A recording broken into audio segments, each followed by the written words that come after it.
Yeah. Who wants sponsor Island to your computer? Like, let's get serious about I this. mean, if y'all love us that much, y'all might as well. Who wants sponsor Island Wants to Tea? sponsor Island Tea and Island Tea studio renovation. Oh, wow. Y'all asking too much. We have to start small. No. All we need first. No. Here's the thing. Yes, go ahead, Duke. Go ahead, Duke. I know what's coming. Here's how you go. Oh. You ask big and then you go down. You don't start small and go up. You have to understand, Jade. The Duke is a master negotiator. Oh, is he? Yeah, he just gave you some game. Negotiator. Look at that. Master negotiator. You know what this says? Master negotiator. I will show you, but the font is too small. You know why? Because you can't alert everybody that you're actually a master negotiator.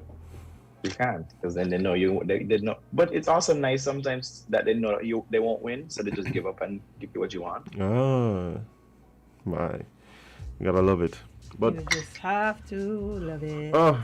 but the thing about it is, as much as today the weather is overcast and rainy, yesterday it was not like this. Nope, And it was hot. it was hot and sticky, and apparently the perfect weather for police to set. Oh, we're just diving into it. Okay. To forget to Okay. Oh, ready. for police to do some random stops To terrorize and the checks. nation. When we can say it, because I want it ready. We can say what? Go ahead, Kevin. Let the people know what time it is, because this is actually pretty much exactly the perfect. It's Tuesday, but it's also a little bit of time. It's pre-grind your gears. Mm. You have a little bit of a gear to grind. It's pre-grind your gears. This is like the viewing party for it. Anyway, so since when police officers allowed to slap people? What? I am shocked. I didn't know about this turn of events. I thought, they were supposed to protect and serve. I didn't know, I didn't know police officers are now entitled to tell persons that they will be slapped multiple times. I didn't know either. I was shocked. Let me tell you all something. I am beyond disappointed. I'm not surprised because these officers, some of them are just they know no bounds. But I'm surprised that y'all have this sort of audacity, and I would love to see what the police force is going to do about this. What do you mean, nothing? You A want to see little, nothing? a little Facebook post ain't cutting it. Y'all just allow these officers to run wild and then put a little post that makes it seem like y'all doing something. Your officer threatened to slap a citizen of St. Kitts and Nevis. What is being done about that? Nothing, come on. And if nothing is being done about it, I hope that individual sues y'all till y'all don't even have money to buy our uniforms anymore, because that is utterly ridiculous. And we at some point y'all need to take accountability, because as a department, as a force, whatever y'all want to call it, y'all forcing way too much. This forcing ain't cutting it. Y'all cannot have officers threatening people and telling them they will be slapped. Okay. Have you lost your mind? Okay. So there may be people listening who may not know exactly what we're talking about. Right? So yesterday there was some video circulating. A young lady recording part of a interaction with a police officer. Right? There were multiple videos, but the one that got people just totally confused, upset, bewildered, and just in a lot of cases lost for words was a video where after receiving, or let's say snatching, because I want to be totally transparent here, after snatching her driver's license from the officer and turning up her window, it seemed as though at least that part of the interaction was over. Yeah. The officer then made a statement to the effect that he should or would bust the young lady a slap in her face. mean, I think that's putting it lightly because the officer didn't make a statement. The officer threatened the individual. Indeed. I don't think that was a statement. That was a threat. Yep. From And an officer.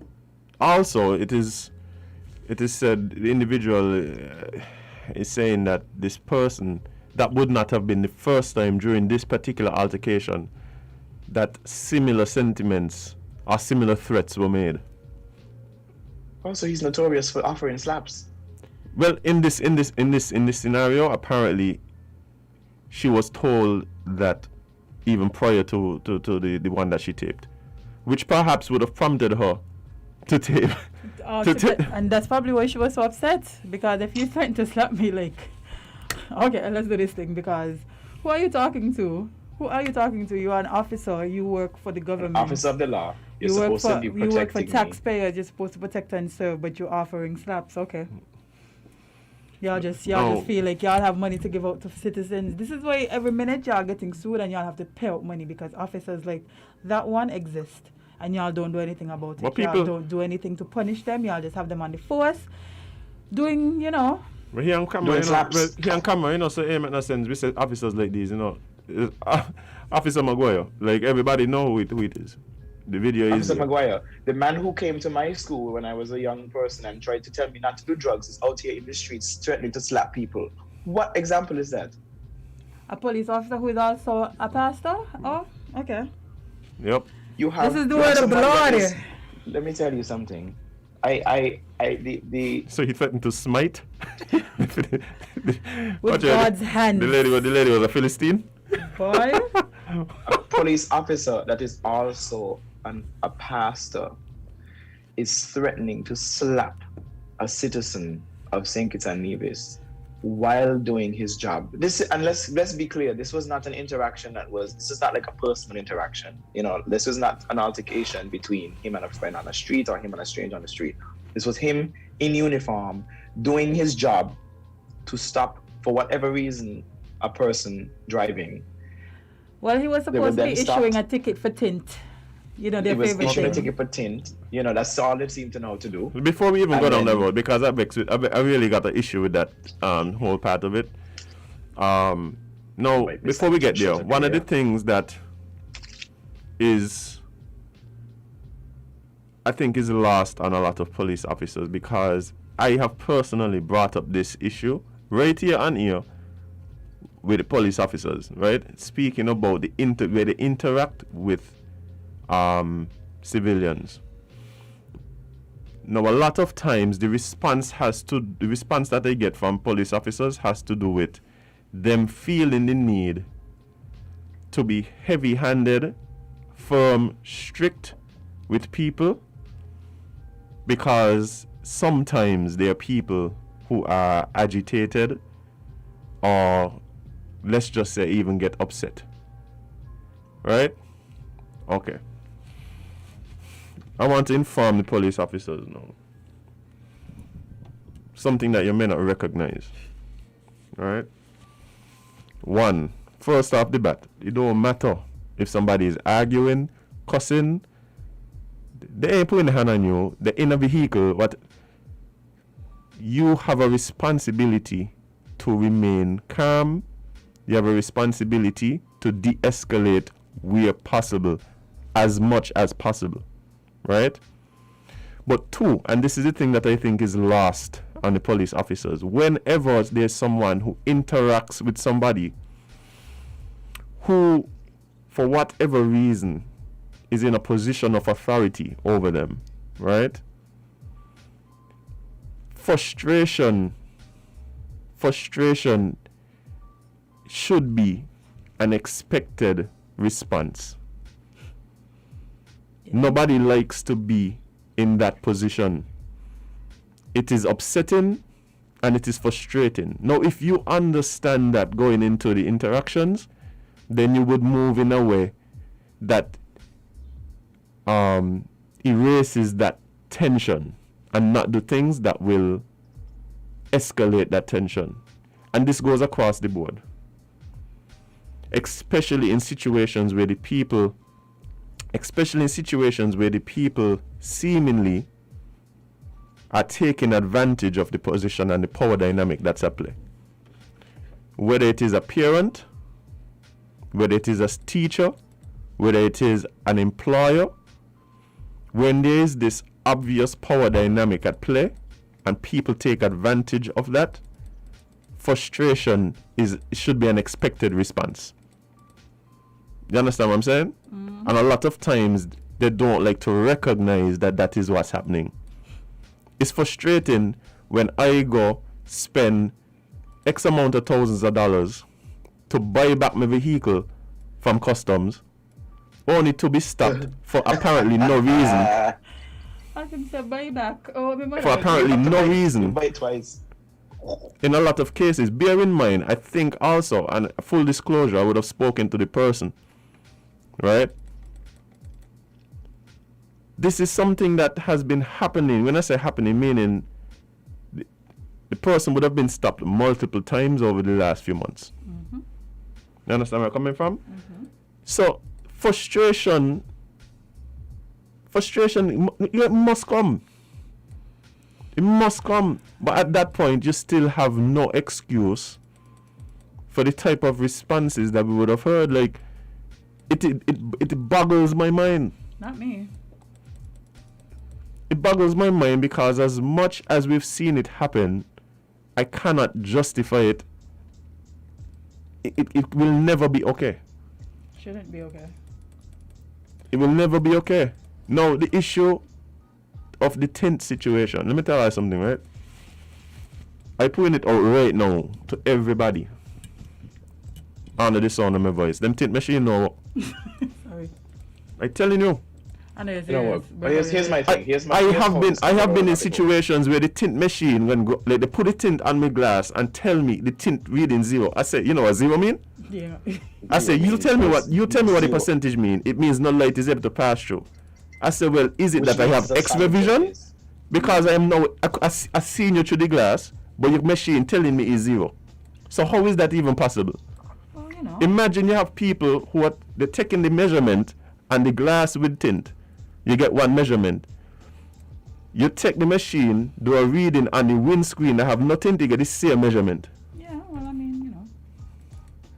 And they're using that to give people ticket. Yeah.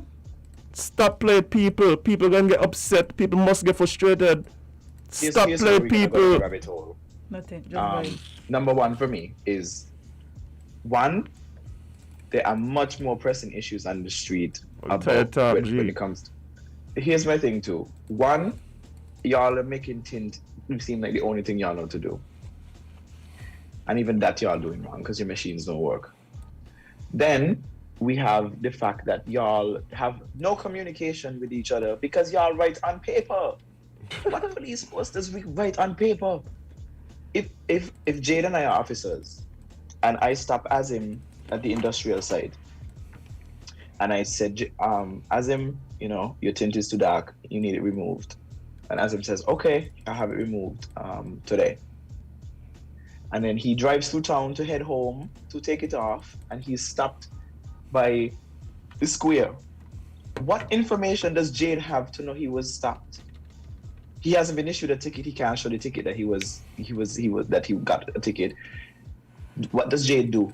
Close her eyes and see if she could find my paper in my book? Let me tell you something, right? Let's say for instance, is the electronic communication? Where's the database to say PA, whatever has been stopped, issued a warning? Where is the updates? Okay, bro, let me tell you something, right? I have women in my family, right? I have women in my family who work at places that have very high standards for dress and such and such and such, right? The reason I'm making this point is, let's say my mother was to be stopped for tint. Is the expectation that my mother at the side of the road supposed to jump out and take all the tint herself? Yeah, why not? That's what the expectation is? Take off your tint. That is what they said. That's really what the expectation is? Yes, Azim. How is that hard to understand? So you see what I'm saying? Like, something ain't right here. A lot of things ain't right here. Something ain't right. I would be very upset if I pass it down the street, Your mother just there taking out it. I see my mother on the side of the road Ooh, trying to figure out what to do with this razor. That is why I'm saying that there needs to be a database, because first, not everybody knows to remove a thing by themselves. So my thing is, if the person does not know how, they could take it to a mechanic, take it to a friend to help. Where is the information to say that that person has been warned? My thing is it's not just about tint. It's about many things that people might not know. Down to like lights. People don't know their lights are blown. I know we are supposed to jump I don't in get and ticket check for that. lights. The light over my license plate in the back, be out. blown. My whole thing is y'all don't even do it yourselves because some of the police cars Don't even go down the road there, boss. and y'all don't know. Yeah. So my The thing biggest is, infringers. it is okay to be warned. It is okay to be warned, and I think warnings are great because I will jump in my car, drive down the street. I don't know my light is out. An officer stops me and said, "Hey, your light is out." I'm like, no. If you record that interaction, then the next officer that sees me knows I've been warned. And if that warning shows that I was warned 5 days ago, it shows that Kevin took no action. But if that officer sees that warning was issued an hour ago, you probably know, okay, well, maybe he's on his way, he's not there. You would know. But if you don't have a database to track anything, you don't know anything. And paper don't cut it because y'all just lost the papers. Y'all just put on the papers here, then the messenger got to grab the paper to pass it to the... What's wrong with y'all? You know the one set of paper that they don't lost? Buy these books. You know the one set of paper that they don't lost? The paper with the car numbers or would they gonna tag it? And if y'all feel like ain't a real thing... Oh. Yeah, my biggest issue with this is the way that police handle situations. I don't think like that's their training. Well, here's my biggest issue. I'm pretty sure that that's not their training. I'm pretty sure they were trained to de-escalate, and I'm pretty sure they were trained to deal with people. You sure? Cause me ain't sure not more. All right, Me ain't sure no more. Me ain't sure no Here's more. my thing. Okay, well, Sure. Jade, your issue is that. My issue is that what my issue is that this will result in nothing. The officer's still gonna be on the street threatening to slap more people. That's my issue. Because people will be people. But my problem is they are not held accountable That is by the the thing, you powers know. that be. That is the problem. There's always the some problem. justification, always some explanation, and then they don't recognize that what this does, it undermines faith and trust in the police force. Undermines and reinforces, because it undermines the trust in the police force, and then it reinforces these officers, so they know that no matter what foolishness they do, they will always be protected by these entities that do nothing. Actually, we see the phone lines going crazy, but we're going to take a break and we're going to come right back. We have our friends from Solid Waste in the building. And so we're going to go and talk some trash before we come back. So guys, stick and stay right here on WINNMedia SKN Island T on the morning show. We'll be right back.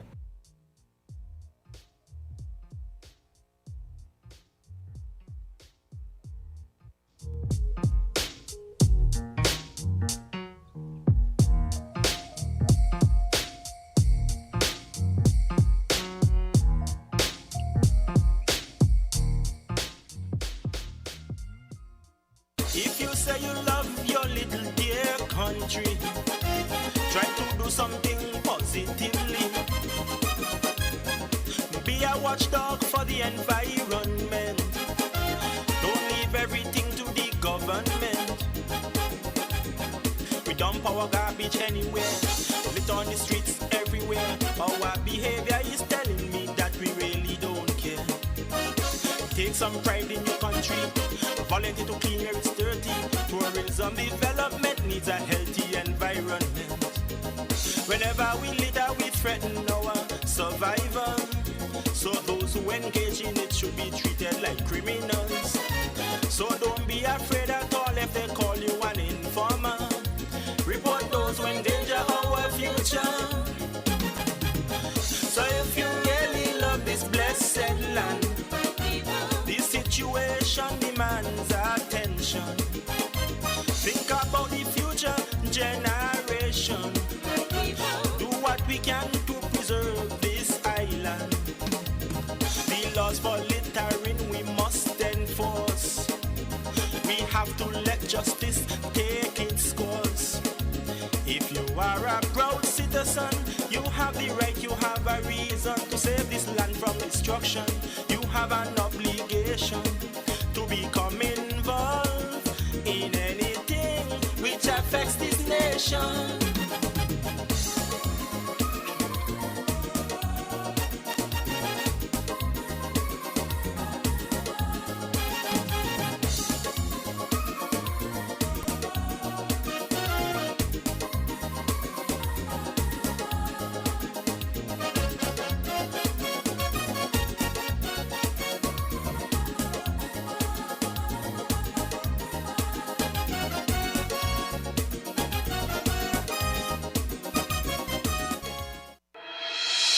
The Solid Waste Management Corporation, SWMC, is working hard each and every day to keep St. Kitts clean.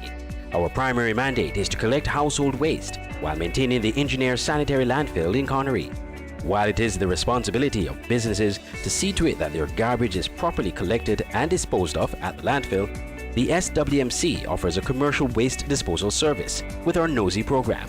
We also offer a bin rental service where persons can rent large bins to do community cleanups or other waste disposal activities. Additionally, our headquarters in Taylor's Range include state-of-the-art conference rooms for rental. So when you're hosting another event, consider using the SWMC conference facilities. We want to continue serving you by keeping our environment clean. Because at the SWMC, waste matters. For more information, call our office at 465-9507. Welcome back to Island Tea with your faves. Come on and Azim featuring Jade, Gwenisha Johnson. And it's now time to join, for our friends from Solid Waste to join us for this week's episode of Talking Trash. Welcome and good morning. Good morning. Good morning. We're happy to be back, of course. Of course, we're happy to have you. All right, a little cold though.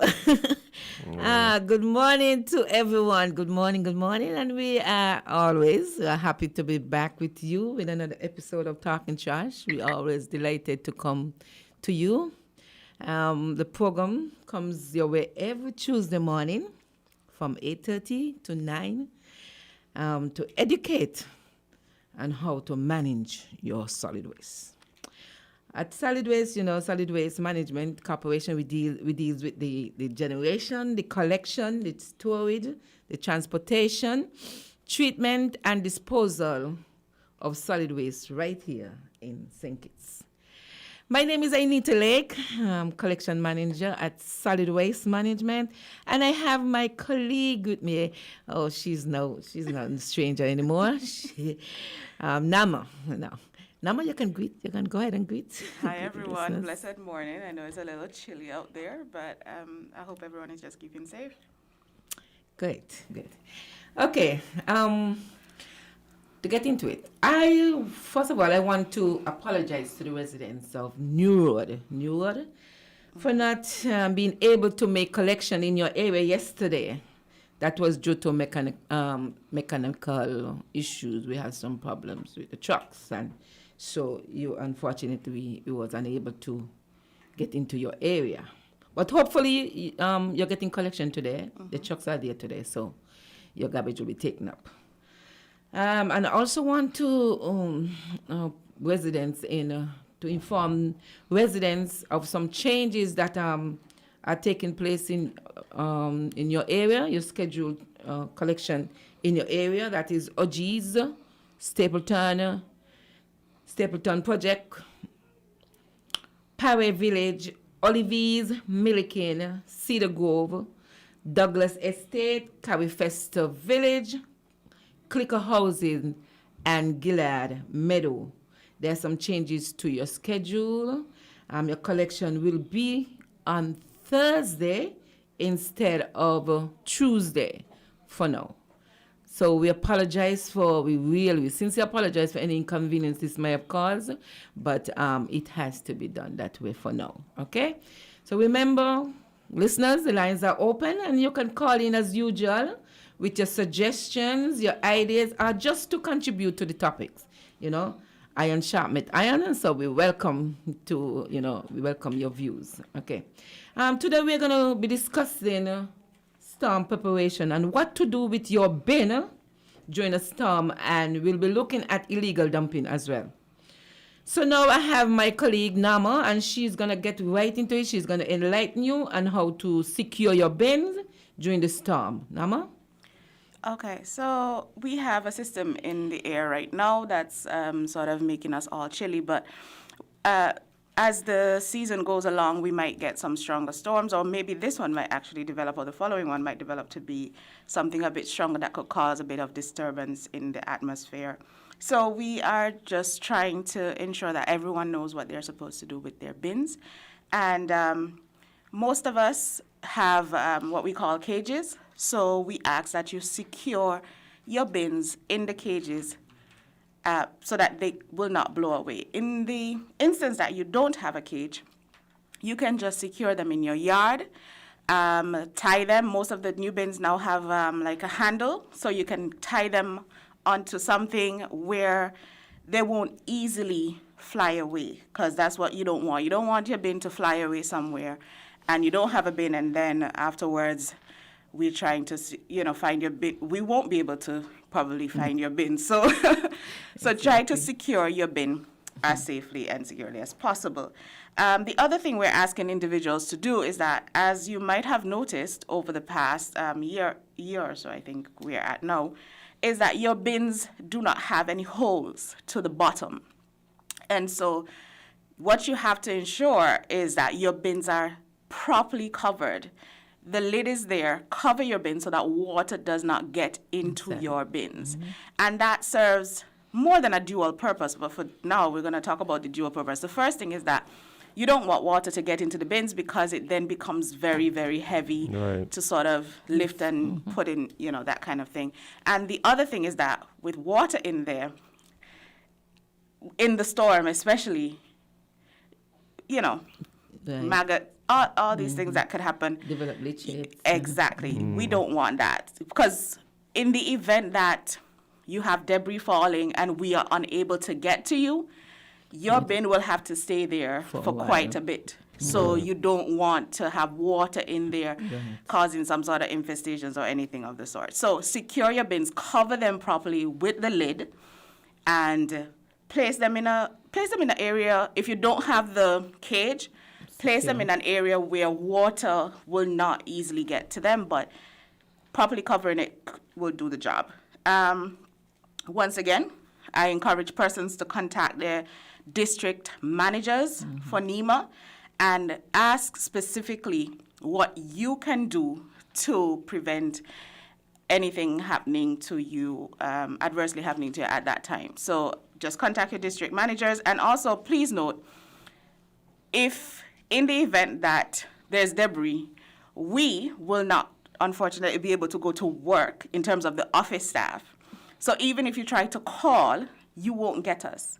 So take the precautions, do what you need to do now, and in the event that something happens, you will be, you won't have much to worry about. Well, if something happens and our trucks are unable to go out, we definitely try our best in whatever form needed to get the message out. But the possibility, we just want to make sure that, you be vigilant, and in even, high trees or whatever, break and we can't get out there.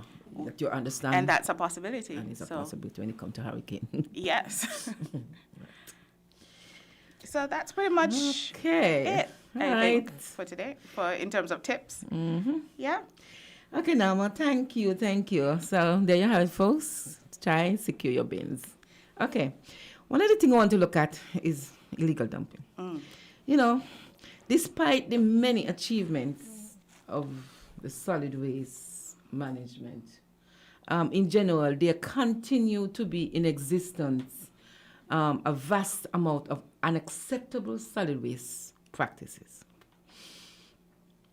In some cases, public attitudes and actions are defeating good intentions. For example, the callous attitude of some household to the collection and disposal system. Yes. Well, sorry, but actually we have a caller on the line. Caller, good morning, you're live on Talking Trash. Yeah, good morning, Jade and Kevin and the lady there. Welcome back. And Mr. Lake, good morning. Good morning. Namo, Yes. when you speak into the radio phone, you start out loud and then you out down in your mouth, so everybody didn't hear what you said. Okay, I'll try to speak into the mic. Mr. Lake, I miss you. I miss you too. But I'm still here. I'm happy to hear your voice this morning, though. I'm really happy to hear you. Okay. I have a question and a suggestion. I do not know what is the cost of violator for dumping waste, trash, garbage, the wrong place. And that is outside of solid waste. up cane range and guts and all those things. I do not know what is the penalty cost, but I am suggesting anybody is caught for doing that stuff, it should be no less than $10,000. $10,000 are you in jail. Because complaints been circling all around the place and pictures of people getting paid to clean up Charlie Daniel place, and then they take the money that Charlie Daniel paid them, put it in a pocket, and they carry the garbage where it's not supposed to go. That is up under the hillside, in the gut, and all through the cane range and in the grass. And I am asking solid waste to step up the penalty and stop telling people about we next time we catch you, we're going to do this. Once is good enough. Stop it, because they got the place nasty up. And those are the same ones who doing it. They're going to walk and talk and say how the place stink and dirty. Thank you all for listening. Miss Lake, I hope to see you soon. Yes, that's it. All right, gentlemen. Okay. Thanks for the program. Okay, thanks. Thank you for calling in as well.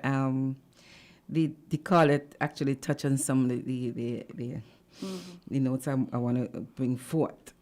So back to where I was saying, the attitude and the action, or the behavior of persons towards the collection team, towards the sanitation worker, towards the landfill worker, just to name a few.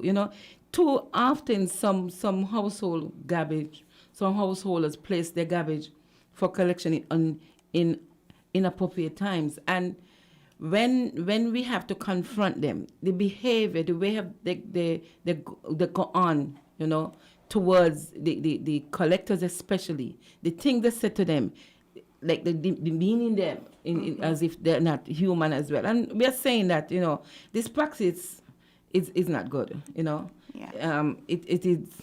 It lends itself to as if you're treating these guys as if they're animals and not human. It's condescending and outright disrespectful. Disrespectful, right? Yes. And similar to the trucks, when transporting garbage, when persons transport garbage without having them fully covered, and you stop them, it's as if they want to run over you.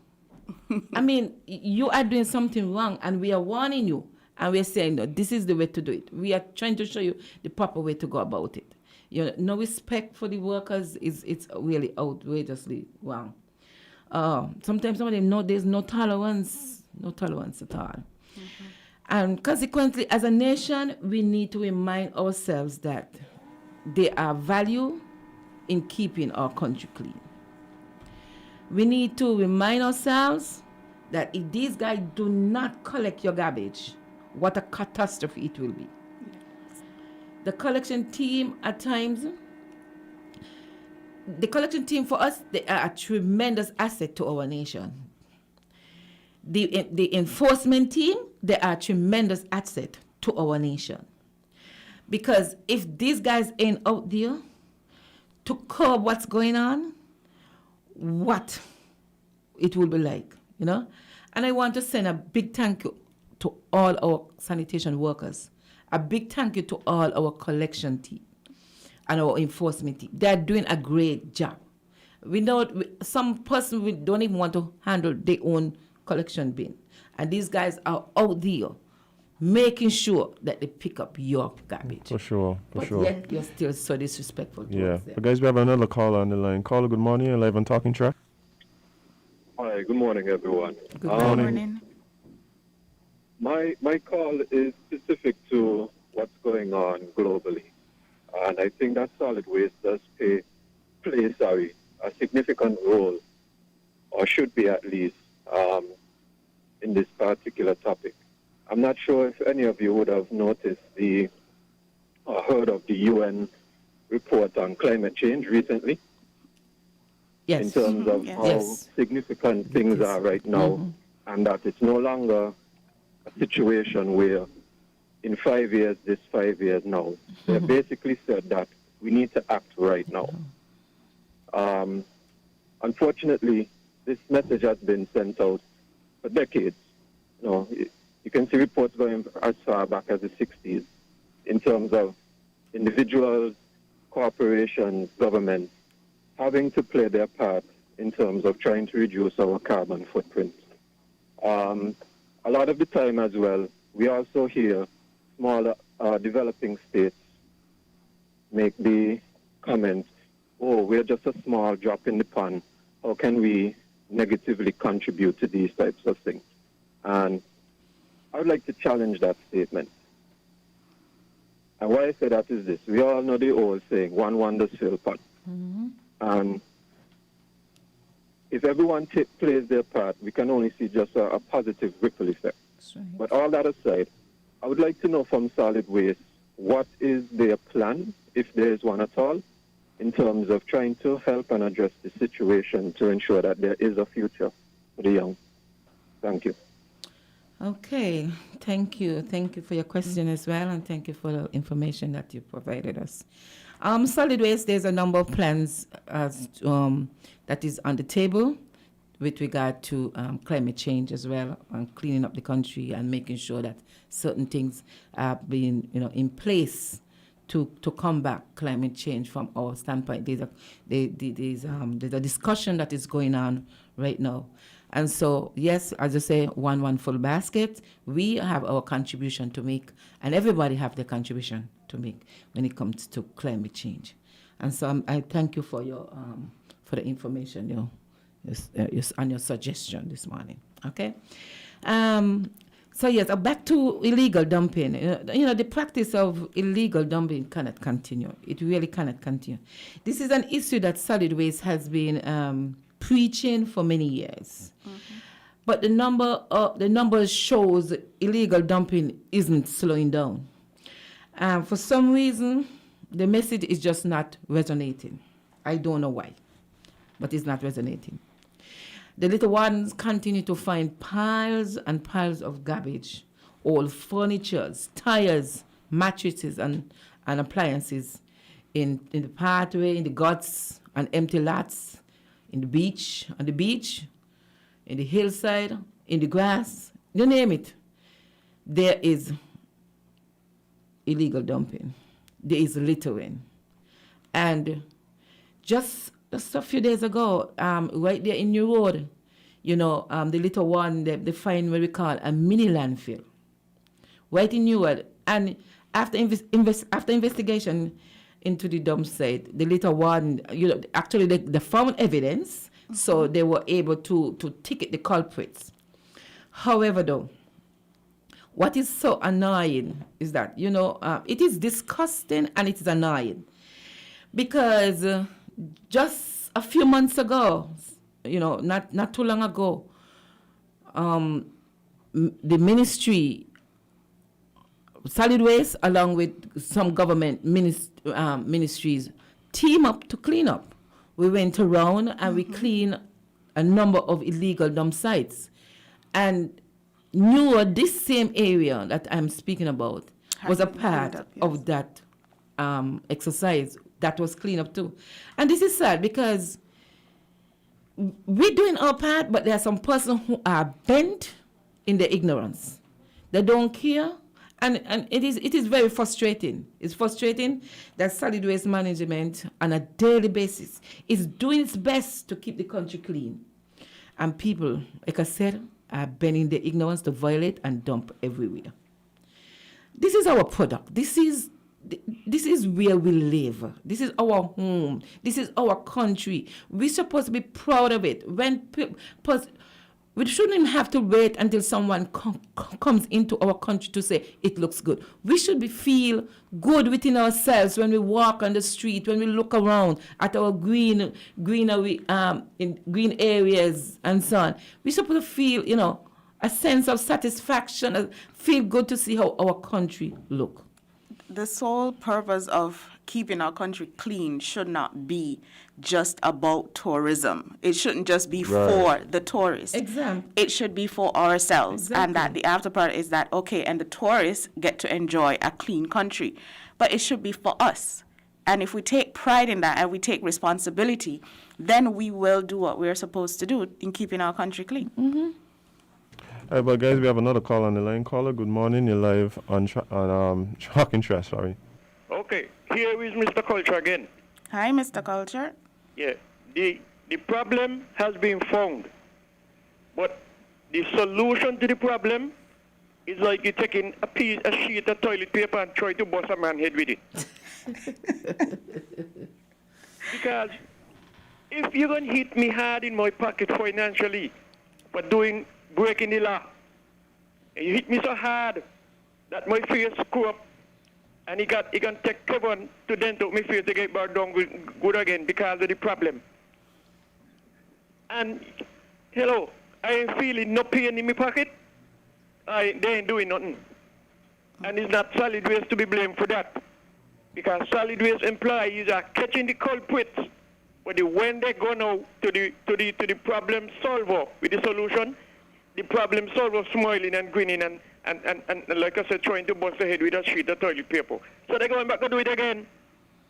But the problem is where them people there who laying on the penalty, they are the problem, not the person who's throwing with the garbage. I'm sorry to say it that way, but that is the way it is, and me ain't gonna go on a kind of bend, go on a kind of water don't bend. And if they do what is right, you all wouldn't have this problem here every week, every month coming warning people, chastising people for stop dumping illegally. They are the problem. But me ain't afraid to hit them, you know. Me not care how high they go. Because nobody could go higher than the sky. That people can talk to you and tell you you're doing wrong or you ain't doing your work. They need to do their work, all of them getting big pay. And when the month end, they're looking out for the pay. Okay, thank you very much. Thank you, Culture. Thank you. I know. This is so unacceptable. An illegal dumpling carries a fine of $500 for each violation. Right. And but for some violators, these mean nothing to them.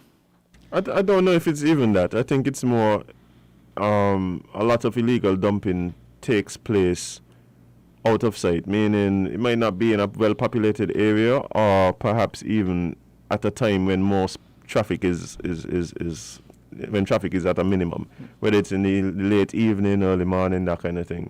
And so I think people feel like there's a low chance of them being caught, and so the penalty itself is, I think we really need to try and instill pride, even from young children. You know, parents, everybody recognize that. Like you guys have been saying, we need to take pride in the cleanliness of the island. Right. And you mentioned tourism, and I know we're speaking about illegal dumping.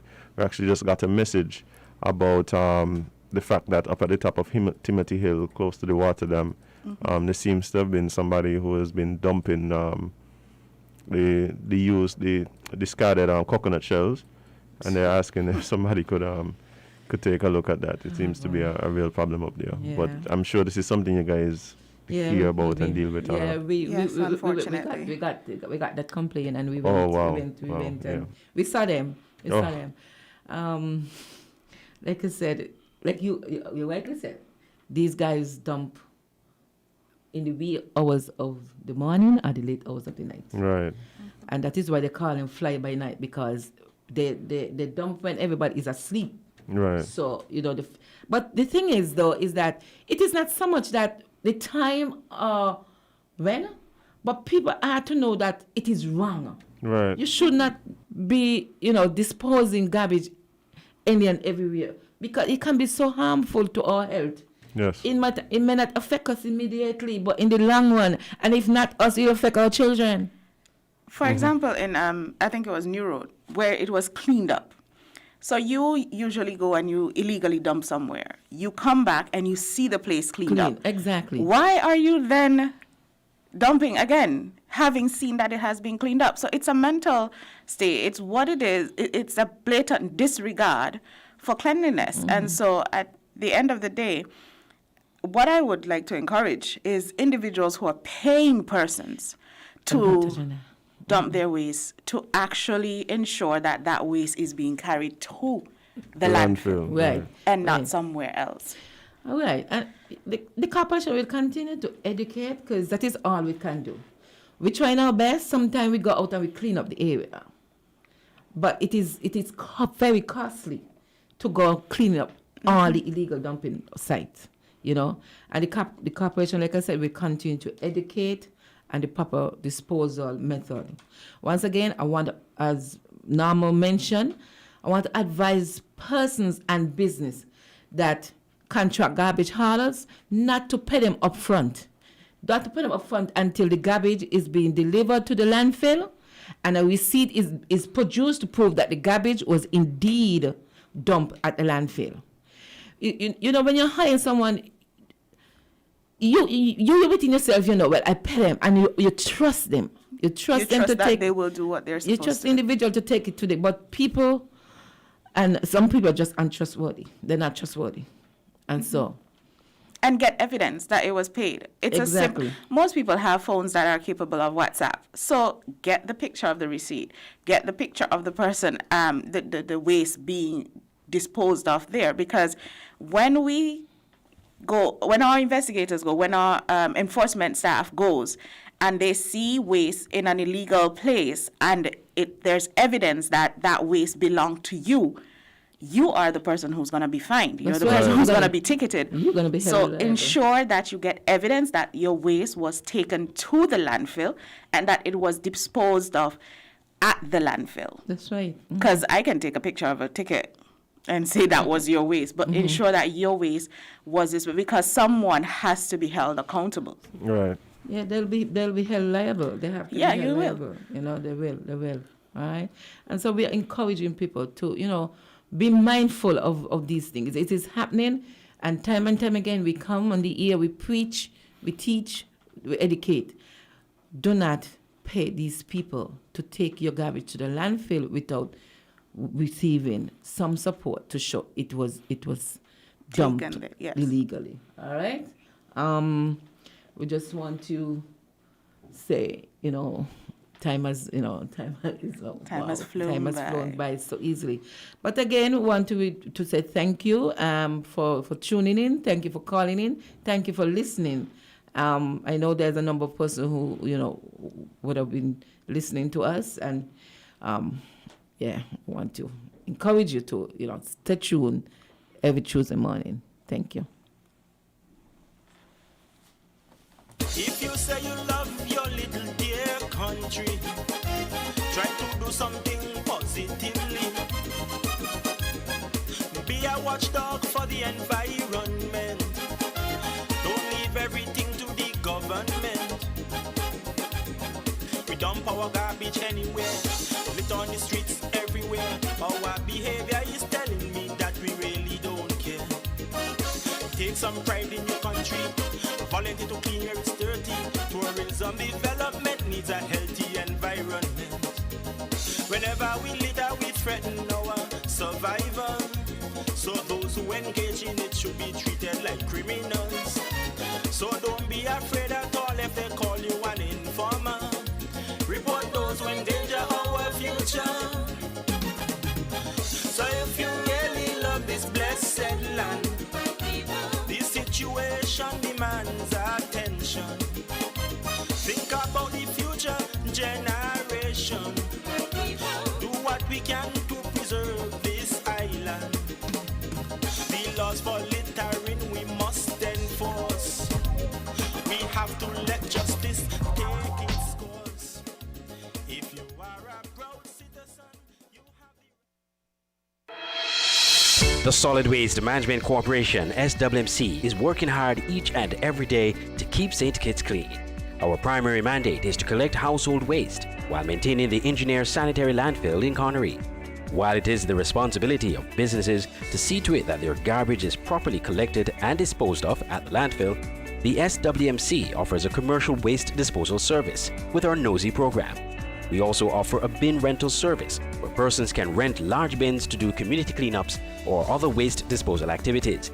Additionally, our headquarters in Taylor's Range include state-of-the-art conference rooms for rental.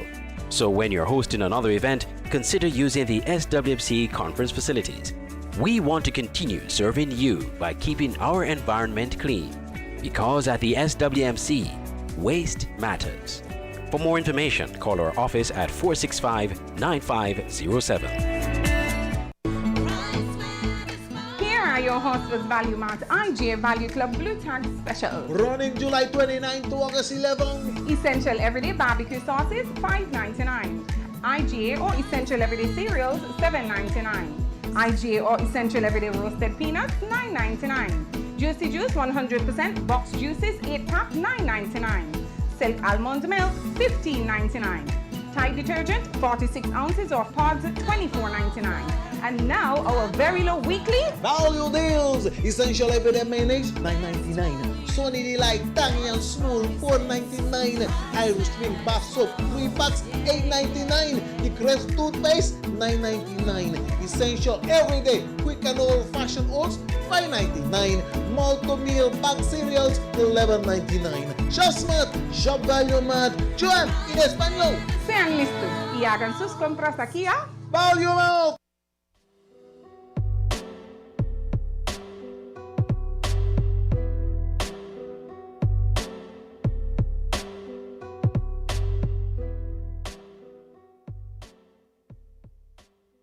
And welcome back to Island Tea right here on WINNMedia SKN. It's Thursday, August 10th, and the time is now 9:08 a.m.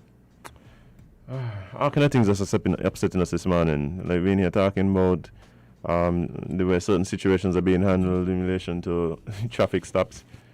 And then we gotta talk about illegal dumping. Y'all do better now. Why?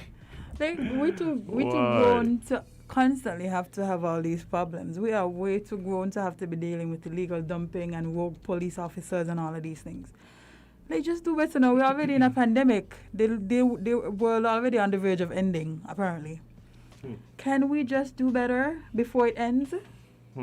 Let's see what this person wants to join in the conversation and say, caller, good morning. You're live on Island Tea. What's up? Good morning, folks. Morning. This thing with the policeman is just another outrage in a string of outrages that we have become accustomed to around here. What are you expecting to happen here? You've voiced the outrage, then what? Do you feel that you've done enough and can go quietly back to sleep until the next one? I remember a similar outrage being expressed on the show when the police went overboard in subduing a man in a gutter and objected to being videotaped. What has become of that? Do we even know if he was disciplined? We have seen time and time again. And the hush puppy episode is just the latest example where things are just shut down simply by the promise of an investigation, which then disappear into a black hole somewhere. And as someone said, once certain practices, be it police excesses or corruption, once they become pervasive and there are no consequences, then it becomes our culture. And everybody dismisses it. Right? That is why I think most things around here are just today talk. Right? That's why people become dismissive really of corruption and wrongdoing. And that is why standards drop and everybody becomes cynical or disillusioned. The real question is how do we follow up? Well, I have a question. I have a question for you. People accountable. Yeah, right? I have a question for you. Based on the fact that in this case, this particular case, we have the evidence, we see, we heard with our own 2 ears what was said.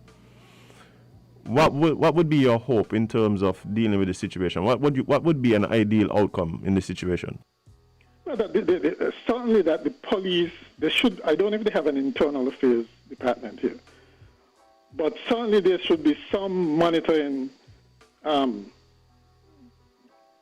monitoring body in the police that look at these things, just look at these things, and then recommend things to be done about it. Now, of course, the police themselves are answerable to higher-ups. And just like in so many other departments of government, they usually take the hit for the higher-ups, but they usually have to go by what the higher ups say. Okay, so I'm not saying that they're totally independent, but certainly they should have somebody who look at this thing and say something is wrong here, and talk to whoever the officer was involved, make sure it doesn't happen again, and come back to the public and reassure them that these things happen. Justice has to be seen to be done. Right. Otherwise, there's no justice. There's no justice. Right? That's the thing. Because the other thing that can happen, we have to impress on people that everybody has rights and access to the courts for the expression of those rights, or for redress, okay? I know we don't have that kind of mentality down here, that if you're wronged, well, a lot of people anyway don't have the mentality that if you're wronged in any way, you go to the court for redress, if all else fails, okay? But it needs to be impressed on people that they have some recourse, okay? And I hope at least that we still do in fact have access to the courts, to the judicial system, because there have been doubts expressed recently of how the legal fraternity in the country practice their profession, okay? That's why some people mortally are just as afraid of going to lawyers as they are of going to the court doors, okay? But the thing is, we have to do something to effect a change. Otherwise, it's going to be just a never-ending cycle. We talk about it, and nothing happens. We forget about it until it happens again. Okay, we have to break the cycle. Well, hopefully, this is a situation where we can actually see something done. I mean, like, this is the thing, though. I have no faith in that. That is. They don't have any faith. And that is the problem, right? But ask the question, what would be ideal for me? This police officer cannot be put in a position where he has to interact in any substantial way with the public anymore. Agreed. Now, whether or not you believe he's a good officer, he's been there for 25 years, it ain't about that for me. What it is for me is his actions. I believe, even if this is an isolated case, which I find it hard to believe that it is. Extremely. Right? But even if this is an isolated case, I believe because of the popularity of the video and all of that, the infringement, it has done more to undermine the force, undermine people's faith and trust in the force, and it actually puts not only this particular officer but other officers in danger of having similar escalating and proliferating more of these types of interactions if you continue to see this officer on the road, in the station, wherever. Right? So it ain't about whether or not he's a good officer or not. It is what is the impact of this particular actions on the force. Are you willing to deal with that? Yes or no? You know, it is so frustrating as them, because time and time again, right? We hear people with similar messages, similar instances, similar situations. Officers dealt with me this way. Officers spoke to me this way. Officers did this. We see it on video. We hear audio, and it always feels like, okay, well, we're gonna be vexed today, and then tomorrow, nothing. There's no follow-ups. There's no updates. There's nothing. You see the thing for me, Jade? Me and you could do that. Me and you could come in here today and express our outrage, and tomorrow be outraged about something else. Yeah. Right? Me and you could do that. You know who should not do that? The police force. You know why? Because this directly affects the job that they're charged to do. The problem is, like, those are the ones who come in the bar, who message you on WhatsApp. These are the ones who go by the barber shop, meet people in the street, and express, by that officer there, but he's a problem, you know. He's a problem. I don't think he should have handled it that way. I don't think he should have handled it that way. He went a bit overboard. But that ain't really in line with our training. Whichever level of disapproval with the actions these officers say personally, that don't translate to anything within the actual force. No reason. And the thing is, who could disagree with me, but you know what I'm saying? So because again, justice can't just be done. It must be seen to be done, or there is no justice. So whether or not, and this is the thing too, you know. We talk about it when they had the issue with the videos that were going around in the public. My position was, hey, I ain't jumping down the police throat just yet. You know why? Because they would have to show me that they were unwilling to act. And even if they did act, they need to act in the same way when similar instances would have happened for me to start to cuss them. Here we are today. Nothing. Oi. And nothing seems to always be, when it's convenient, nothing. All I'm going to tell the general public is continue to record your interactions with police officers when you feel that you are in a position where you are, I guess, feeling threatened, or you feel like this. Just record the interaction, full stop. There's no excuse. When people come and ask you, oh, well, wait and see what happened before, like all these things, like, did you not hear what we heard? Are we missing something here? The same officer going put forward that he ain't said nothing. Of course. If there was no video or no audio, he would have literally said he didn't say it. No, he said that. Oh, well, you know. He said that. And now you got to let him know boss was recording. Yo, watch it, right? Can we please? I am not here advocating for nobody to not be able to feed their family and none of them things there. What I am advocating for is when somebody shows you who they are, listen to them.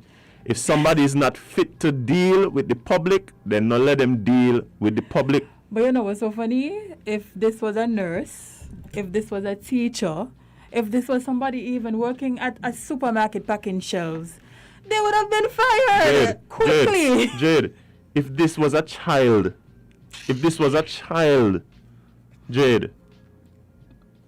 child, that child would be Me no know. If this was the youngest and least mature and evolved emotionally among us, if this was a child, if you hear a child going around telling children, I better bust you a slap in your face, persons would be like, that child is out of place and that child needs some sort of disciplinary action. So, what happened to those who are given great authority, having great responsibility? It stops when you're an officer. Watch it, right? That's what happened. It stops when you're an officer. And this, you see, watch it. This is a dangerous thing. This is a dangerous thing. This is a dangerous thing. Because I am telling you, right? There are people who, if that was the interaction between that officer and somebody else who was close to them, the reaction would not have resulted in anything positive for any of the parties involved. Them kind of things does make people do things that's out of character. Mm-hmm. Imagine you're going to slap me over tint. What is? Watch your. What is, Lord? You're going to slap me over tint? Not only that. Tint on my vehicle? Even if you think that the tint is too dark, where is the rationale for you to be like, you know what? She tint too dark, let me threaten she life with a snake. How does that logically make sense? Oh boy. All different in this country, buddy. Me can't lie. I just. So you're gonna walk it up and the officer gonna slap me off over the tint, you know? 1 second there, boss. Yeah, what you were saying, bro? I was saying, I was excited because I came back and y'all were talking about this officer and I'm ready. Somebody messaged me and was like, oh, she was rude, so the officer was right. Okay. I don't discuss that, Here's my thing. I don't discuss that. Yeah. Go ahead. But my, you know, Go ahead. I missed a little bit of it. But Go my ahead, friend. thing is, if the officer was right, how about you go let the officer slap you and then see how that goes? Let present yourself and let the officer slap you and then tell me how that interaction makes you feel. Did you deserve the slap? You want the person in this scenario, I believe that all of us need to respect each other. Yes. Right? All of us need to respect each other. But you see what happens when you have differences in the power dynamic, differences in the status quo. That level of responsibility is not the same, you know. I trying to figure out if they forget. That level of responsibility is not the same. One of us here is an officer, you know, one of us isn't. The and same the thing is, because a student should respect a teacher. A student should respect a teacher at all times. Now, if the student is disrespectful to the teacher, I do not expect the teacher to watch the child and decide, I'm going to bust you a slap in your face. I even threatened to. Now, so I'm coming from? I'm assuming for all the people who are trying to justify the actions of the officers, y'all would have felt better if he did follow up on his threat. That would have been the justification for y'all. That's what I gained from this, because like I don't understand how y'all could justify somebody who, a civilian, being threatened by an officer over tint. Anyway. I'm missing something. Yeah, let's see what this caller have to say. Caller, good morning, you're live on Island T. What's up? Oh. Caller, good morning, you're live on Island T. What's up? Okay. Guys, sorry, but call back. Oh, we're getting a call again. Hopefully we get this one. Caller, good morning, you're live on Island T. Yes, good morning, guys. Morning. Lady. I think I just overheard one of you saying that, hold on a while, let me turn my stuff down. Thank you. Yes, I think I just overheard one of you stating that, I think he had a message or something like that saying that Hold on, sorry, we can't understand what you're saying. There's a lot of interference happening. I don't know if your radio is too loud, but wait. Hello? Are you hearing me better? Yes. Hello? Yeah, that better. Oh, okay. I was saying that one of you just say that there's a message or something saying that someone messages saying that the lady was rude to the officer, so the officer was right by saying what he said. But what I want to find out is, being rude an offense? I know. There's the lovely question. Imagine and that. My thing is, does being rude means you should be slapped? Yeah, being rude is not an offense. If being rude is an offense, then he should be ticketing her for that offense. That's all. Not slapping her. You know, giving her a ticket for that offense along with the other tickets that he first would have made contact with her for. The first reason for making contact with her. If he think give her a ticket for that and give her a ticket for being rude and send her on her way. That's the thing. Suppose then when he would have carried out what he said he want to do to her by slapping her. And sometimes when you get hit from people, you get angry and you react right away. Suppose she had some kind of weapon with her, maybe a knife, something, and she react to his slap, and the knife end up, contacting his person, his body, being in contact with his body. I ain't gonna say she stab him or she dig him or whatever. He just come in contact with him. What would have been the aftermath of that, of she getting slapped from him? That is what I would want to know. The police, one of the police should call in and say what would be the aftermath of that. Of he slapping her, she having a knife, the knife come in contact with his body. What would be the aftermath? That's what I want. Because then, based on the thing you present, based on what you're presenting to us, that basically boils down to a self-defense case. It doesn't though. You know why? Because you hardly hear self-defense when you're talking about police. No, boy. Police, but that's my thing. It's battery. It's what did it call it? Assault on a police officer. That's my thing. If we have to remove the title of police officer, that's a self-defense case, because you threatened me, you then slapped me, and now I'm defending myself. I mean, but then now it's just a different situation because the police officer on duty did that. Okay. Hey, you know what? We have another call. Kevin, sorry. Caller, good morning. You're live on Island T. What's up? Okay. Let's try this one. Caller, good morning. You're live on Island T. Hi, good morning. Morning. I'm on the road into your program. We have come into a new era of policing. Policing has been changed for the past couple of years, and in the changes, telephone is becoming, and video recording is becoming very important. There's a complaint department that have in each and every police department, a police station, entire world. If you feel an injustice being done to you, police department, complaint department is there. That's one. Two, you would not be aware, but there are few police officers right now in St. Kitts who are on suspension for the inappropriate action.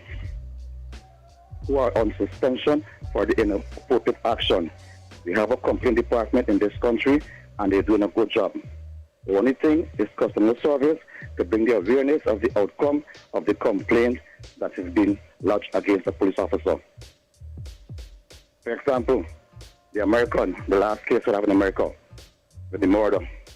Unfortunately, video recorded the incident. And what happened to the police officer? One of them has been convicted, 3 of them are still waiting to be tried. So the complaint, maybe the ratio is not showing that the complaint against police officer is not showing publicly what things have been done. 2, it's difficult to be a police officer in this era right now. Things have changed. If you have noticed in the past couple of Caribbean countries, we have a protest against the vaccine. Who has to deal with it? Police officers. The guys, they always have a complaint department, and on the other part, the police officers is going through a very strenuous job dealing with the public. But that has to give them the right to some of the action. The complaint department is there to serve you. If you feel the police officer injustice to you, make a report. If not satisfied report, they have the court and have the civil part of it. Have a good day, guys. All right, good morning and thank you. Complaint department. Well, no, but I don't know who's at suspicion or what they do. No. Don't get them kind of reports. But that's what the caller is saying. The caller is saying that even when they handle the stuff internally, or they're doing the investigation, people on suspension and thing, perhaps there needs to be something where that comes out. Yeah, because they just tell us when people get locked up for different charges, so why we can't get these kind of reports? That would probably make the public feel a lot better about. But that's my whole thing. Justice can't just be done. It must be seen to be done. And it's seen by other people. How do I know what's happening? You can just simply tell me. You could simply tell me, an officer is being investigated for say something. Let me know that something is being done. Don't just, because my thing is if an investigation is occurring and nothing happens with that investigation, nothing turns up, does the public know an investigation took place to begin with? No. Right? I mean. Correct. But sometimes that doesn't make too much sense. So let's take this caller. Caller, good morning. Yes, hello. Morning. Yes, based on the caller just now, he said the police job is dangerous, right? Harassing, that's the issue. But when they get trained, during the training, That is not what they've been taught. That, you know, you're not going out to all Christian society or Christian-minded people. You're not going out for that. You're going out to prevent crime, right? And prevent crime. You can't tell me you're a Christian, you're in the church, and you're doing a crime. You ain't going in the church for prevent the crime. You're on the street. So if you call, if you see something, if as a policeman you see something happening, you should go there first to calm the situation. If that's what it needs to calm the situation. Not going and escalating it by telling somebody you're going to slap them. Because most of the time you tell somebody you're going to slap them, you're not going to get a calm reaction from the person. You're not going to get exactly cordial reaction from the person. Because you've instantly created a hostile environment. Right. So telling me that police job is hostile or stringent or whatever word object you want to use. That doesn't make any sense. By telling people that you're gonna think that ain't gonna make it better for you by telling someone when you go to them that you're gonna slap them. So you think, and I believe what is happening to now, you know, we're watching too much of TV. Maybe some of these police watching too much of TV where they see, because you see he mentioned about the in the US, and these police probably see how people these police when they approach traffic stop. They grab up people and, they do people all kind of crap. Because in America is about lies. And the policeman, that's all they do. They tell lies. And the superior are going to back them. I don't know if it's the same here. I hope it's not. But I believe some of these policemen, they watch too much TV. And they see what the police in America are doing. So they think now they could imply it here or not, which is not right. You go to deal with somebody, you stop them for any traffic infringement or anything. You deal with them in a cordial way, not going to tell people you're going to slap them. You tell me you're going to slap me, first thing I walk off from you. And you touch me, then I going to react I going to defend myself.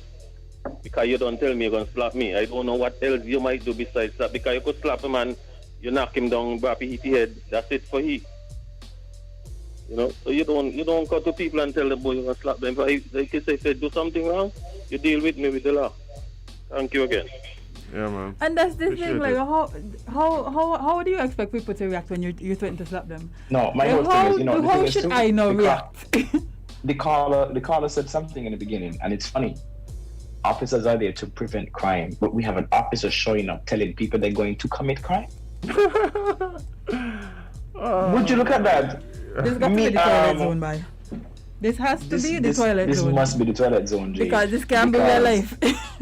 This cannot be real life. Imagine me being stopped by an officer, and this is how a lot of escape things happen. Like y'all, I don't think y'all realize. Let me not say y'all. I don't think some people realize how serious this issue is.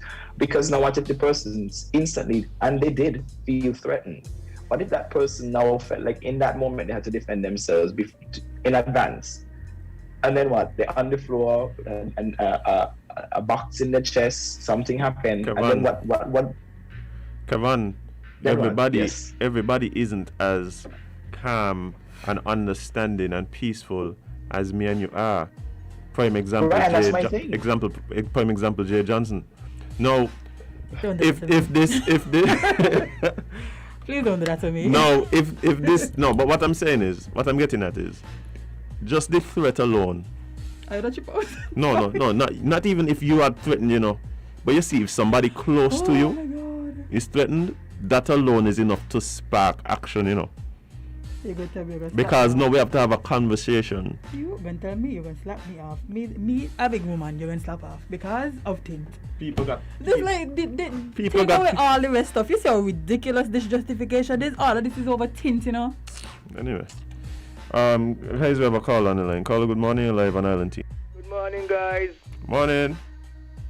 You all making me feel like today's Thursday, boy.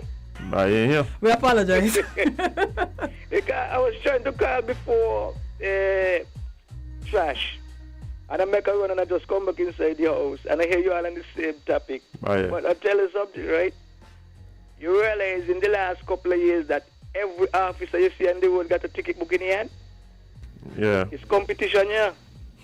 One time I get stopped and the fella give me a ticket. And he asked the other one what time it be and how much they done really in. Oh, so yeah. It's like the guy like a joke. No, I've heard police boast about how many tickets they've given out in the morning. Yeah. And I met another, when I went Some to pay from the the same ticket old now, road station. yeah, when I went to pay the ticket now, I met an officer in the court. And I explained to him what happened. He said, yeah, because the supervisor will tell them if they do blah, blah, blah by a certain time, they're going to get X amount of days off.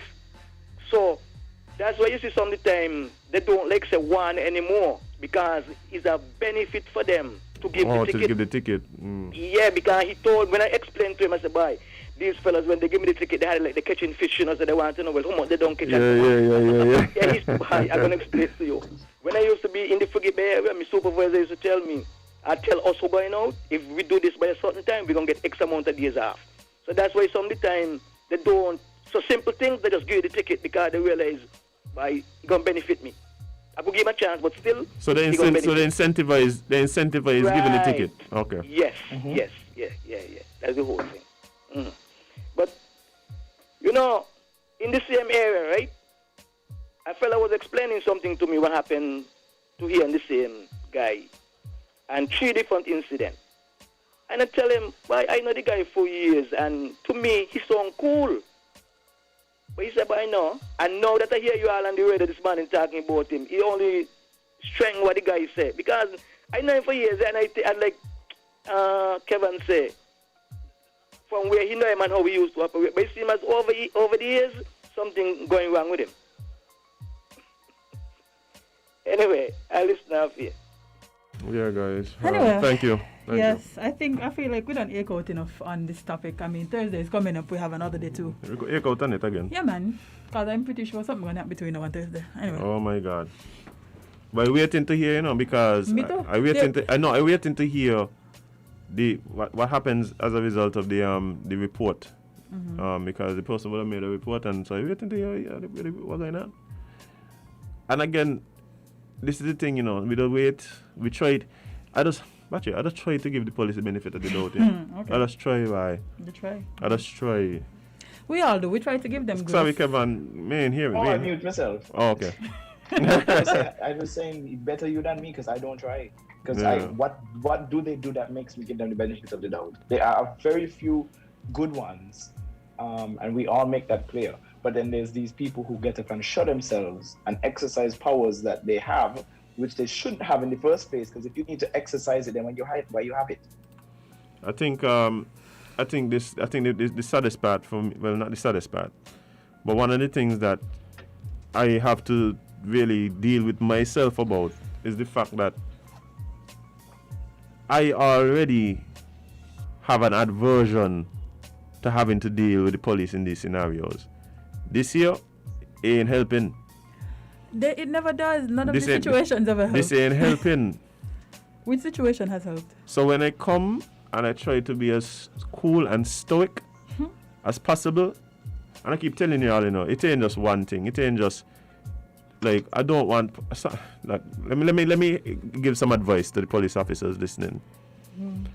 I don't want you to treat me like no child, to treat me like as if you somehow have this great advantage over me or whatever, even given the power dynamic in the situation.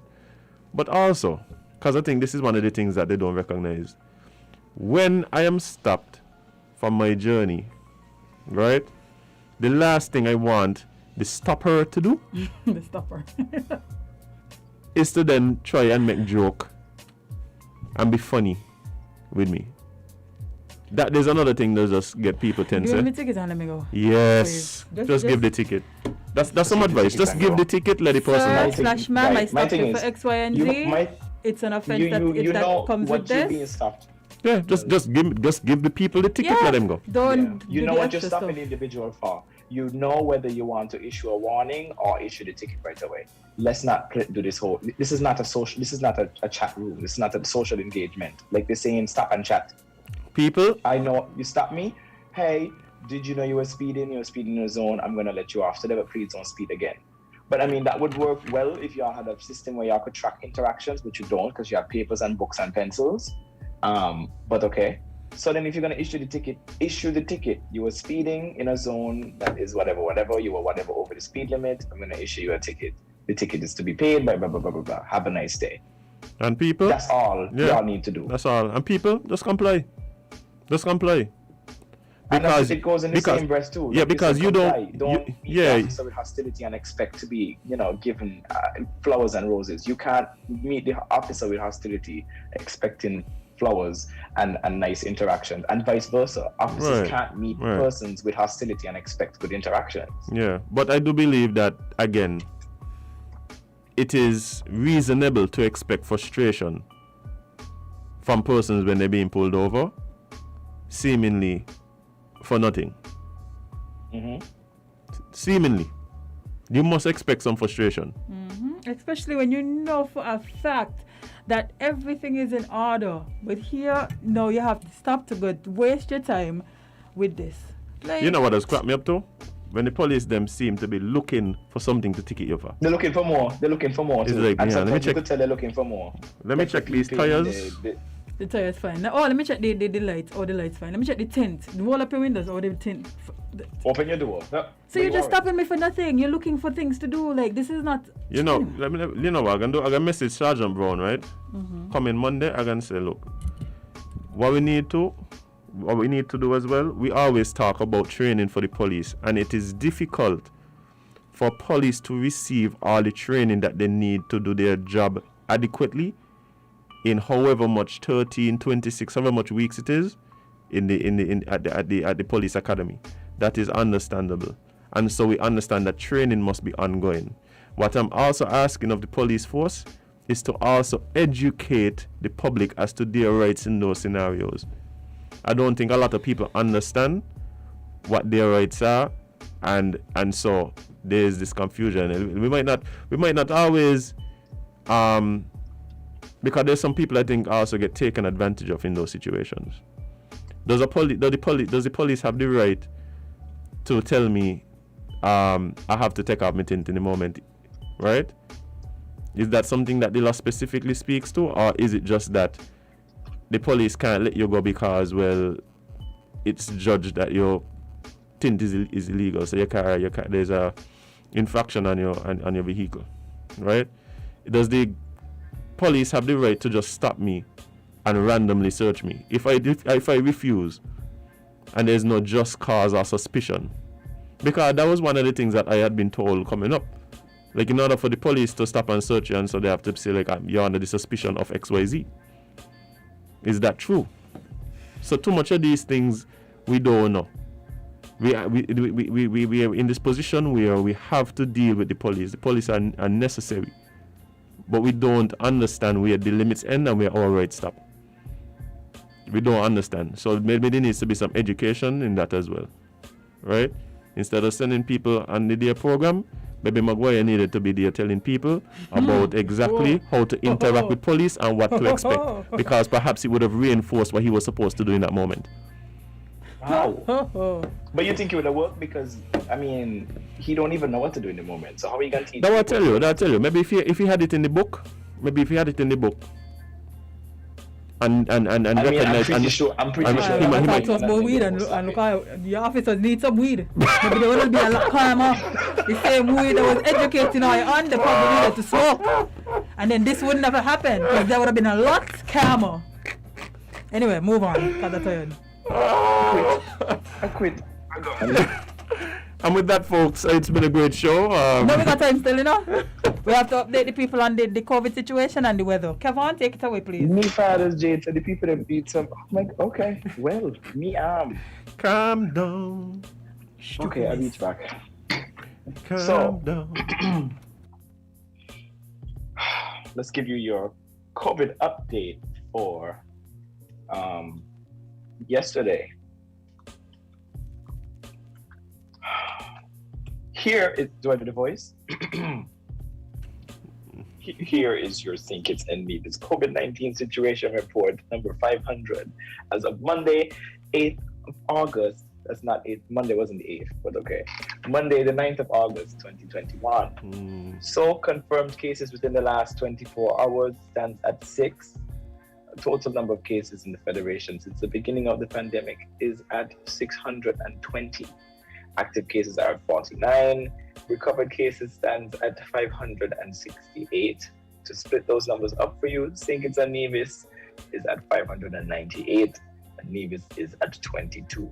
The death toll still remains at 3. Here we go, boy. Here we go. This journey, boy. Never-ending journey. Anyway, people, as you can see outside, it's quite grey. Maybe not Kevin, but for the rest of us. Kevin looking down from space, he could see. Yeah. I can see clearly now. The rain is gone. No, the rain the rain's still here, man. You look like you're leaving. No time for that. Yeah, man, but it talk like that there, though. You sure? Yep. I'm telling you. But why is this a Zoom background? Why is there grey grass? Jade, you don't live St. Kitts. Okay. Jade, we don't come in here. No sense, man. It'll be storming, and by the time we go outside, it is. It's true. I truly don't think this makes any sense. Why is this a Zoom background? Why did somebody think I want to be in grass? Because you're an ant. Yeah, I was about to say, you haven't watched An Ant's Life? A Bug's Life. Yeah, but A Bug's Life. Yeah. Why is the grass an option? Like, okay, and this one, why? I mean, this one I love. It's fine, but this is the one we should have used for this morning. No. No, what we else should have used happened like in a the world boxing quickly? ring. We should have used like a boxing ring for that one. I'm not fight nobody because you will make them lock me up. It's okay. It is okay. Oh, you see that the woman said she ain't do it? But before it... You could go ahead. 2 things, right? Yeah. 2 things from St. Vincent that made me chuckle yesterday. Oh boy. Wow.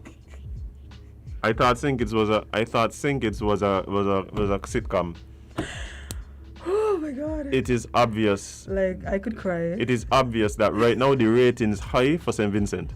Uncle Gonzalez. Uncle Ralphie. You're doing it. Listen, yesterday I saw a video of a procession. Hold on. Let me just let people know what we're talking about. I was about to. No. Just to set the context. So guys, a lot of you may know the Prime Minister of St. Vincent, he received a head injury last week based on him leaving Parliament or Government House or whatever it was. There was some protests. He walked to the protesters. Someone threw a projectile, striking him in the head. Right?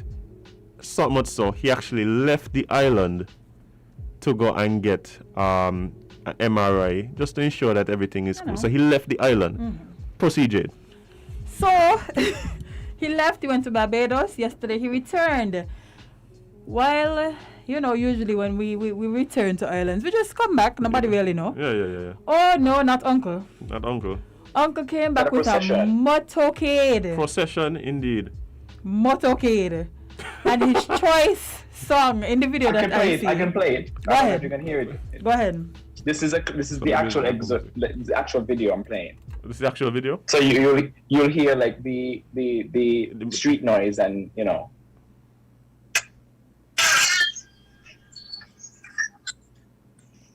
We ain't hearing you properly.